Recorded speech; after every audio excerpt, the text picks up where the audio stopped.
In our first podcast from the Salvagene SARS-CoV-2 Task Force, we present some of the new technologies behind potential COVID-19 therapies to complement the solutions already outlined in our Keynote series. We see them as, at best, a bridging solution while we wait for a future vaccine to become globally available. In the race between man and virus, researchers are adopting completely new approaches to putting the treacherous coronavirus back in its box. These include stem cells from the placenta, antibodies from the blood of recovered patients, and countermeasures against the dreaded cytokine storm. As we reported in Keynote 17, remdesivir is the first effective medication for the treatment of COVID-19 symptoms. But the search goes on. This also involves branching out in some unusual directions. We discuss 4 of them here. Dialysis filter to combat cytokine storm. When the human body is attacked by a pathogen, it automatically defends itself. The immune system releases so-called cytokines to coordinate its defense. These are proteins with multiple functions. They act as messengers within the immune system, instructing the cells of the body to defend themselves against the viruses, and they increase the blood flow, which in turn leads to fever and inflammatory reactions in the body. But the immune system can also overshoot the mark, at which point the dreaded cytokine storm kicks in. The body's own defense mechanism begins to damage the organs. The walls of the blood vessels become permeable. Fluid leaks from the blood into the surrounding tissue. The circulatory system fails, and various organs stop working properly.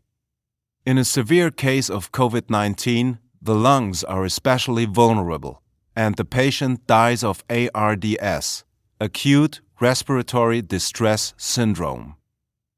We describe this process in some detail in our Keynote 14, Are You Prepared for Your Personal Battle? Scientists are trying to curb the cytokine storm. The usual approach is via medication. But kidney specialists at the Medical College of Georgia and Augusta University had a different idea. Why not just mechanically extract the cytokines from the patient's blood? At their university hospital, they had treated COVID-19 patients who required dialysis due to kidney failure. Dialysis involves a machine performing the function of the kidneys by filtering the patient's blood through a semi-permeable membrane. The kidney specialists speculated as to whether dialysis might be brought in at an even earlier stage of treatment.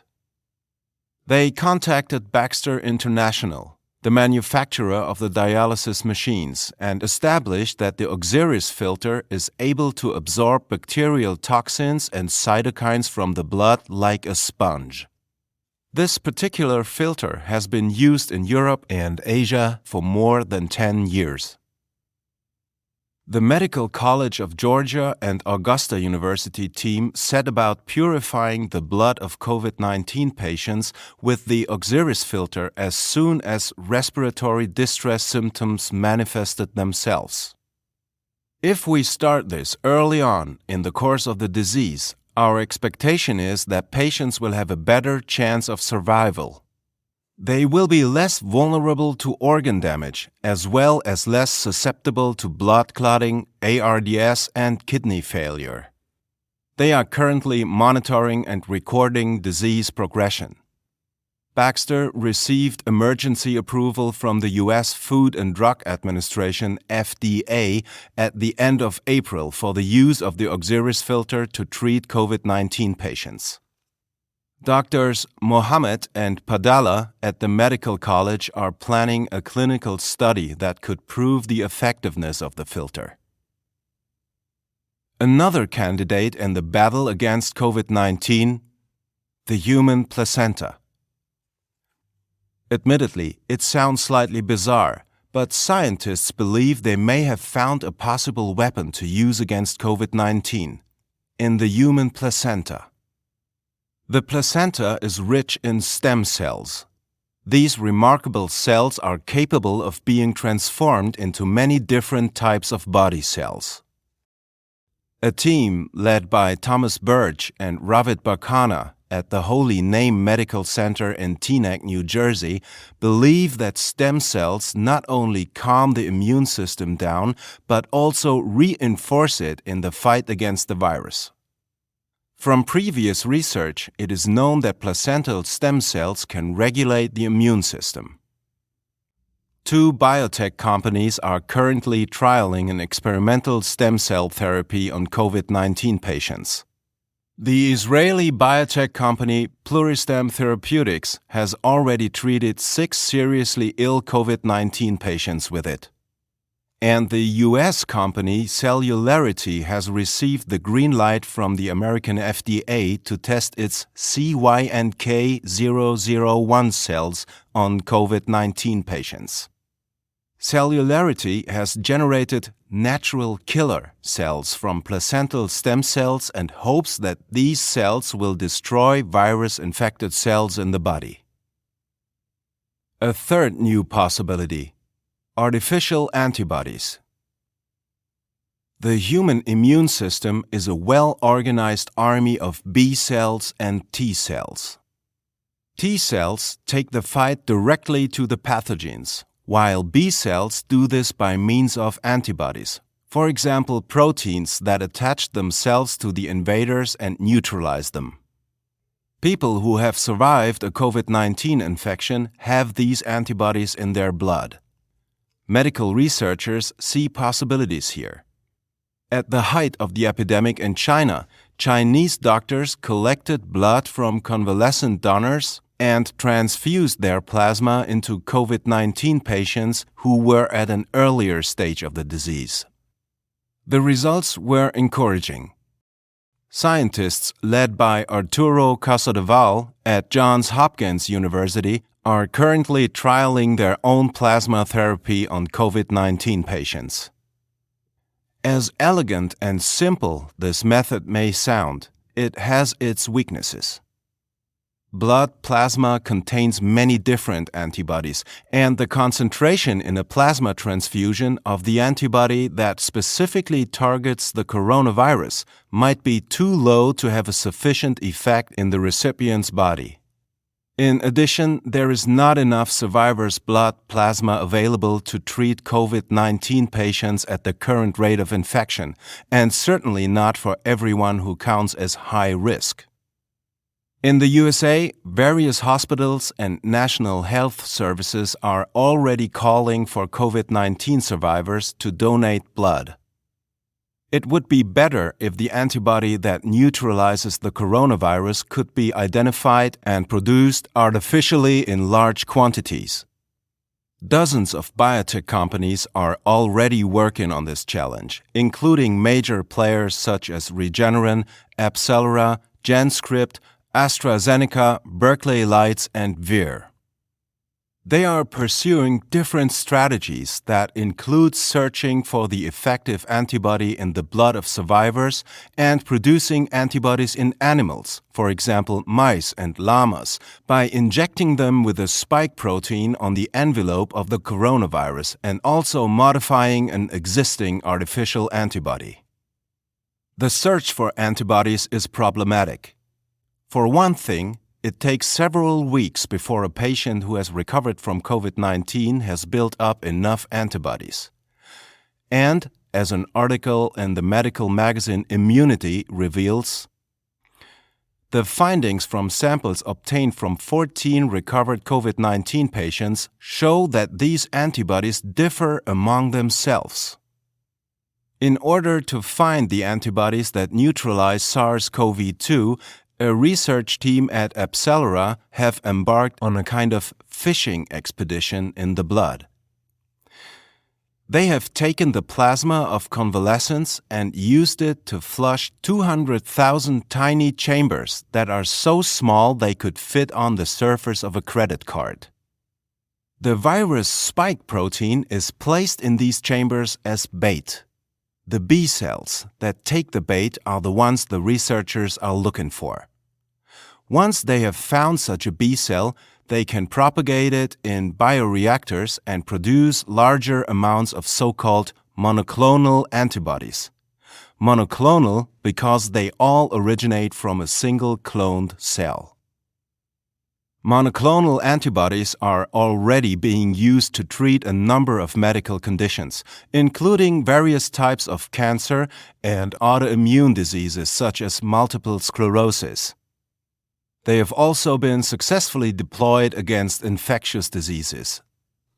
For example, the American company Regeneron has developed a cocktail of 3 antibodies against the Ebola virus, which was very effective.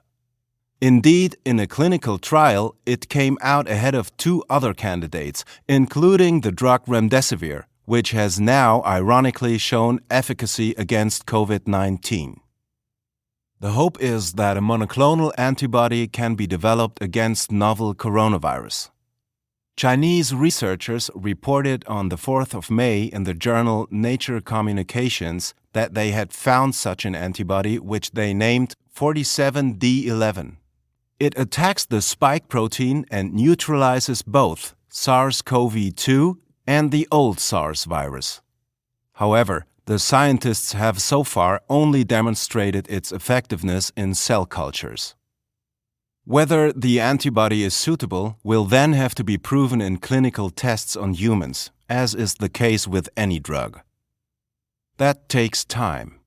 In the case of Ebola, where there was also epidemic pressure, Regeneron received approval after 1 year. This could be the crux of the matter, because it will take about that long before a vaccine is available, which could be cheaper and faster to produce than an antibody. And there's another problem. The current production capacity for antibodies might not be sufficient to meet global demand. Currently, Norman, vice president of KBI Biopharma, a producer of antibodies, estimates that the largest plant currently in operation could only supply about 1 million people with antibodies. This means that many more such production facilities would have to be built. Possibility number 4. Artificial ACE2 to fool the virus. As we have mentioned in previous keynotes, viruses have to penetrate cells in order to multiply. Coronaviruses use their spike proteins to latch onto the ACE2 receptors on the surface of the cells. The cell then opens its gateways and becomes infected. ACE2 is mainly produced in cells found in the heart, lungs, and kidneys. However, the ACE2 receptor is also an enzyme and an important switch mechanism in the body for the regulation of blood pressure. People with high blood pressure therefore take so-called ACE inhibitors, drugs that block ACE2. ACE inhibitors can cause the body to increase the number of ACE2 receptors on the cells. For this reason, we initially suspected that these drugs might be harmful to patients suffering from COVID-19. This fear has now been somewhat allayed by a clinical trial involving 8,900 COVID-19 patients. Nevertheless, we would still advise our customers to contact their Salvagene consultant if they intend to take ACE inhibitors. An international team of scientists led by our colleague and fellow geneticist Josef Penninger at the Institute of Molecular Biotechnology in Vienna wants to use the entry portal ACE2 to fight the coronavirus. The plan is to have artificially generated ACE2 intercept the harmful viruses in the body before they can infect cells. Penninger has so far managed to prevent infection with SARS-CoV-2 viruses in cell cultures and on human organoids, organ-like cell structures that scientists have cultivated from stem cells. APN01, an artificial ACE2 protein developed by the Austrian biotech company Apeiron Biologics, is currently being tested on 200 COVID-19 patients in Austria, Germany, and Denmark. The results are expected in September. Thank you for your interest. Look out for more news from the Salvagene SARS-CoV-2 Task Force.